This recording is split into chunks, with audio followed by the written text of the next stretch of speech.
बिस्मिल्लाहिर्रहमानिर्रहीम, अस्सलाम वालेकुम। मैं इंजीनियर मोहम्मद राशिद कमाल आपने खिदमत में हाजिर एक नई वीडियो के साथ। लेकिन हम तमाम व्यूअर्स को कहते हैं कि हमारे वीडियो के आगाज़ से पहले हमारे चैनल को लाइक कर लें, सब्सक्राइब कर लें और बेल आइकन पर क्लिक कर लें ताकि हमारी तमाम आने वाली वीडियो आपको मिलती रहे। अब हम अपने वीडियो का आगाज़ करते हैं।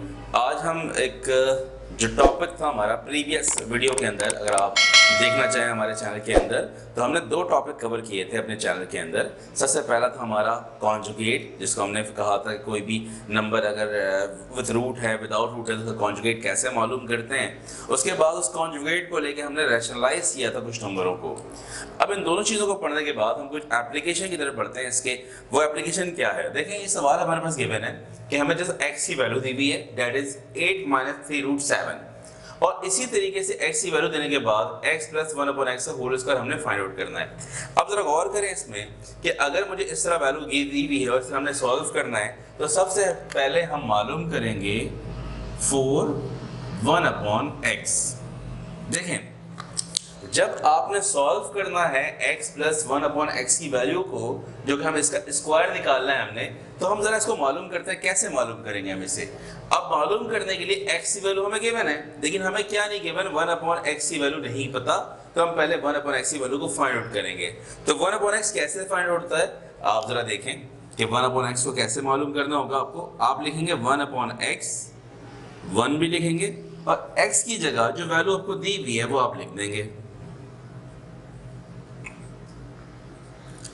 यहां तक आने के बाद आपने अब क्या करना है, देखिए इसको आपने हमारे प्रीवियस वीडियो के अंदर रैशनलाइज वाले टॉपिक के अंदर ये आपने गौर किया होगा, इसको हम रैशनलाइज कर रहे थे, तो ऐसे हम करेंगे रैशनलाइज। रैशनलाइज का मतलब है जो नीचे डिवाइड में रूट मौजूद है इसे हमने करना है खत्म। अब वो रैशनलाइज का तरीका क्या होता है, आप मल्टीप्लाई करवाते हैं और जो नीचे नंबर आपको दिया गया है इसका कॉन्जुगेट लेते हैं। कॉन्जुगेट इसका क्या होगा, कॉन्जुगेट ये होता है कि अगर माइनस यहाँ मौजूद है, इसका प्लस में आप साइन चाहिए होता है आपको। 8 + 3√7 आपने ये लिख दिया, और अपॉन में भी 8 + 3√7 लिख दिया आपने। मतलब इसके कॉन्जुगेट से आपने मल्टीप्लाई डिवाइड करवाना होता है, तो आप यहाँ वही करेंगे और ये पूरी वैल्यू इससे होगी मल्टीप्लाई। जब ये इससे होती है मल्टीप्लाई तो क्या बनेगी ये वैल्यू, 1 से मल्टीप्लाई होने से कोई फर्क नहीं पड़ता। तो 8 + 3√7 वैसे ही हम लिख देंगे। हम मजीद अगर इसको देखें सवाल को, तो हमने क्या करना है, यहाँ पर हम देख रहे हैं कि a - b लिखा है और यहाँ पर a + b लिखा है।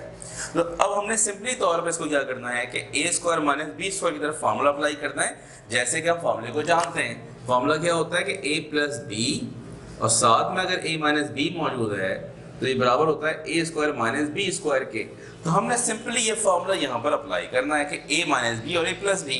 तो फार्मूला क्या हो जाएगा, a², मतलब आप लगा देंगे a² का फार्मूला -b², साथ में 3√7 का भी स्क्वायर कर देंगे। तो ये बड़ा सिंपल सा मेथड था, जो फार्मूला हमने अप्लाई कर दिया यहाँ पर।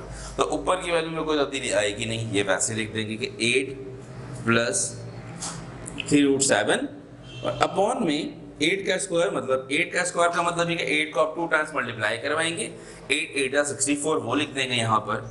इसके बाद आप माइनस लिख देंगे और 3 का स्क्वायर 9 बन जाएगा, 9 लिख देंगे। और जब स्क्वायर क्योंकि ब्रैकेट के ऊपर है, मतलब वो 3 के ऊपर भी है और √7 में भी है, तो 3 का स्क्वायर 9 बन जाएगा और √7 का मतलब है कि वो 7 बन जाएगा। ठीक है जी।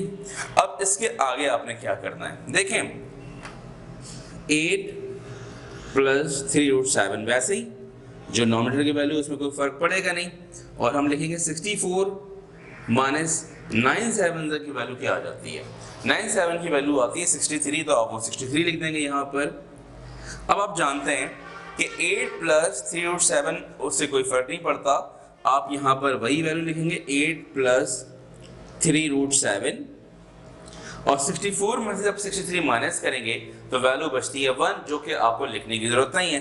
तो आप यहाँ पर ये वैल्यू हो जाएगी 1/x की, तो आपके पास 1/x की वैल्यू आ गई 8 + 3√7। अच्छा जी, अब हम जरा अपने डेटा की तरफ देखते हैं। तो हमें रिक्वायर्ड क्या है, x + 1/x का होल स्क्वायर हमें रिक्वायर्ड है। हमें x की वैल्यू ऑलरेडी पता है, 1/x हमें ऑलरेडी पता है, तो x की वैल्यू भी आ चुकी है, 1/x की वैल्यू भी आ चुकी है। जैसे x गिवन था, 1/x हमने फाइंड आउट किया रैशनलाइज करके। अब हम अपने डेटा की तरफ जो x + 1/x इसका स्क्वायर है, होल स्क्वायर, वो हमने करना है फाइंड आउट। मतलब x प्लस 1/x का स्क्वायर हमने फाइंड आउट करना है। तो हम कैसे फाइंड आउट करेंगे, हम एक तरफ तो यही लिख देंगे x प्लस 1/x का होल स्क्वायर, और जिस तरह हमें वैल्यू पता है कि x की वैल्यू क्या है, x की वैल्यू है 8 माइनस 3√7, जैसा कि ये सवाल आपको x की वैल्यू गिवन था वो लिख दिया आपने, प्लस लिख दें आप यहाँ पर 1/x आपने यहाँ फाइंड आउट किया हुआ है, दैट इज 8 प्लस 3√7। यहाँ एग्जैक्टली वही वैल्यू आ जाएगी जो यहाँ लिखा था 8 प्लस 3√7, और इसका होल स्क्वायर कर देंगे आप यहाँ पर। इस तरह करने से क्या होगा, कुछ वैल्यू आपको प्लस में दिख रहा है कुछ माइनस में, तो अगर कैंसिल आउट होता तो यहाँ कैंसिल आउट कर लेंगे। देखिए 8 और 8 तो ऐड होना है इसको, 3√7 यहाँ पर माइनस में, 3√7 यहाँ प्लस में। जब इसका साइन हम देखते हैं माइनस और ये प्लस है तो ये दोनों आपस में हम कैंसिल कर देंगे। 8 प्लस 8 बन जाता है 16, और 16 का स्क्वायर कर लेंगे आप। तो 16 का स्क्वायर जब आप निकालते हैं, मतलब 16 को जब आप 16 से मल्टीप्लाई करवाते हैं तो वैल्यू आपके पास आती है 256। तो ये हमारे पास आंसर हो जाएगा जो कि रिक्वायर्ड था। मतलब अगर हमें x गिवन हो तो हमें x से x प्लस 1/x भी निकालना होता है, इसको हम रैशनलाइज करते हैं, 1/x की वैल्यू मिलती है, फिर दोनों को ऐड करवाते हैं, फिर स्क्वायर करते हैं और हमें आंसर मिल जाता है। उम्मीद है ये क्लियर हो चुका होगा आपके। आप हमारे चैनल को लाइक भी करें, सब्सक्राइब भी करें और बेल आइकन पर लाजमी क्लिक करें ताकि आपको तमाम आने वाली वीडियो मिलते रहे। शुक्रिया।